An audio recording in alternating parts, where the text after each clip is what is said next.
Okay, this video is going to introduce you to named constants. You need to make sure that you are writing notes on a piece of paper. This is a requirement. I don't have something for you to fill in the blanks, but you need to take notes on a piece of paper. And so a named constant, let's take a look at where this is going to work. So first of all, let's just say that we have some code where we're going to declare a variable called cans per pack, which is 6. So let's say you have 6 root beer cans in a package, and you want a program to calculate the number or the volume for altogether of all the cans. And so the next declaration is going to do that for you. So you have double pack volume is going to store the calculation of that of the volume of that whole package. And so it's the number of cans per pack times 0.355. All right, so now this we're going to say is not as clear. In other words, this number right here is typically not what you want to do. Instead of just using some kind of a constant, a numeric constant like this, you want to instead use what's called a named constant. So we know what does this 0.355 really mean? And so just to make it clear, we're going to use what's called a named constant. And so a named constant is going to be declared just like a variable is declared. And notice the word constant means something that doesn't change.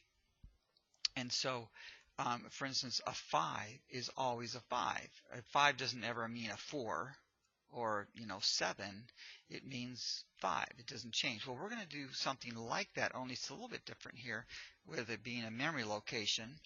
And so the pattern for a declaration of a named constant.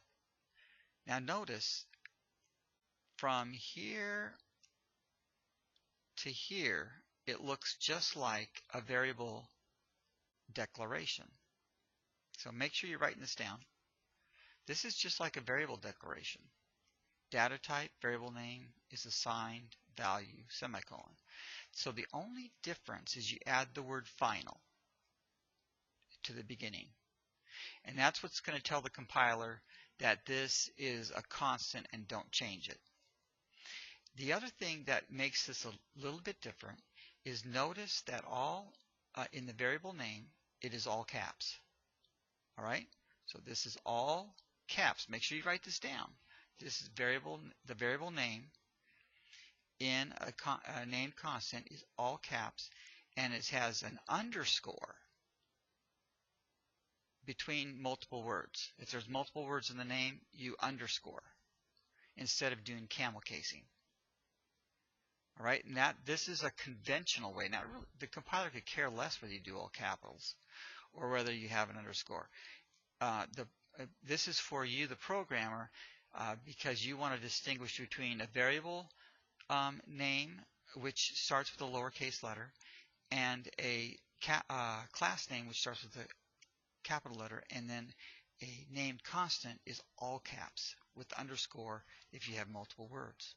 So here's an example of one, and so we can say final. So we have final.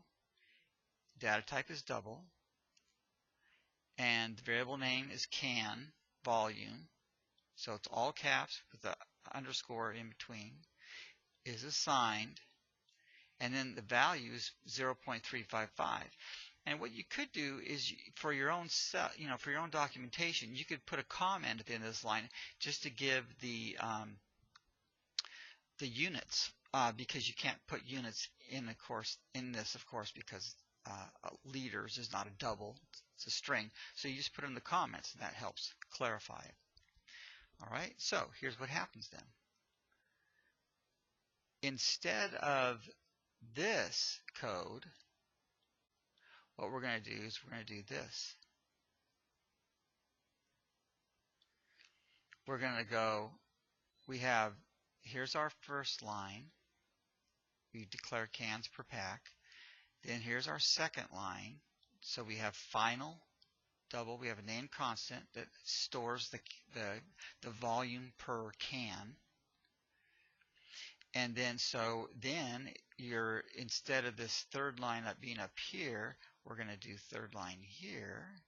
And so what this does is more clear. It says cans per pack, not times 0.355, but by the can volume. So this indicates that we're multiplying by the volume per can. And that's going to give you, of course, then the volume for the entire package. All right. Then just one more thing before we go to our demonstration is we're going to go here. The named constant is a value that can't change after its declaration, and it makes code more easily understood. It's more clear. Instead of having what they call it magic numbers, numbers that don't have any meaning to them. So we use a named constant instead. So you should open up the named constant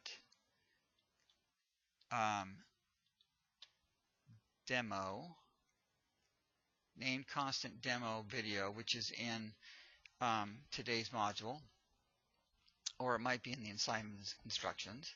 And we'll just look at this. Let's say that we want to calculate the weekly pay. And so we have, let's say somebody gets $50 per day of a pay.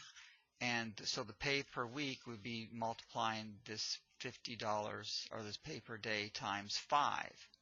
Well, so here again you have what's called a magic number. You have the number 5. Well, why do we use 5? So in here, what we want to do is add a named constant. Starts with the word final. And what we want to do is the 5, of course, stands for the number of days in the week.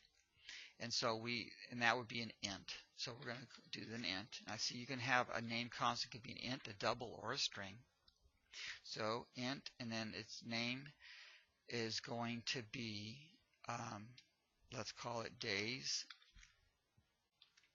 in week, is assigned 5.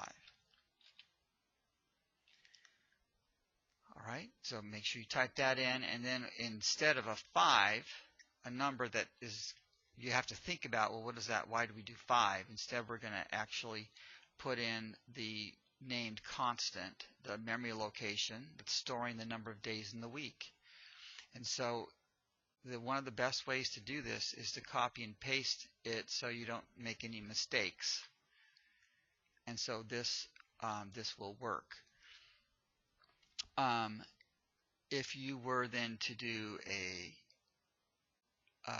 compile and run it, then you would see that it does multiply the 5 times the 50, and it gives you the pay per week.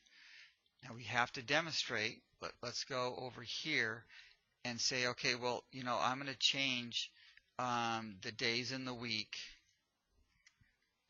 to 7, or no, let's say 6, because let's say we have a 6-day week. That's what we're going to use. We're working 6 days a week.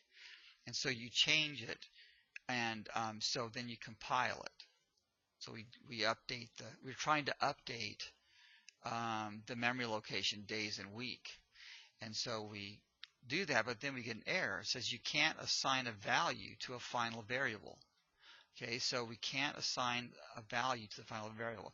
So that's why it's a constant. As we said, a constant doesn't change. So the 5, you can't change this to a 6. Now, let's just for testing purposes, let's take off the word final, recompile, and notice now it's no problem.